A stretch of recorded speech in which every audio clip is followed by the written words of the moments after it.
కృష్ణా జిల్లా నాగాయలంకలోని రామలింగేశ్వర స్వామి ఆలయం వద్ద ఓ అద్భుతమైన దృశ్యం ప్రేక్షకులను భక్తులను ఆశ్చర్యానికి గురి చేస్తోంది.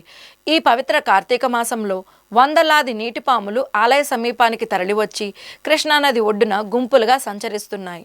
స్థానికులు చెబుతున్నట్టు ప్రతి ఏటా కార్తీక మాసంలో ఈ ఆలయ పరిసరాల్లో పాములు కనిపిస్తాయి.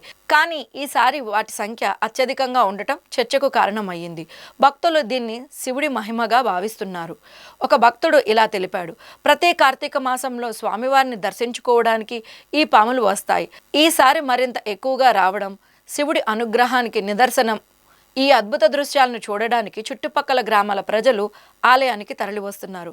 ఇక సోషల్ మీడియాలో వీటి వీడియోలు వైరల్ అయ్యాయి. కాబట్టి ఈ ఆలయం ఇప్పుడు రాష్ట్ర వ్యాప్తంగా చర్చనీయాంశంగా మారింది. స్థానికులు చెబుతున్నట్లు సాయంత్రం వేళ మరిన్ని పాములు కనిపించే అవకాశం ఉంది. భక్తి, ప్రకృతి కలిసి ఈ దృశ్యం నిజంగా అద్వితీయమే.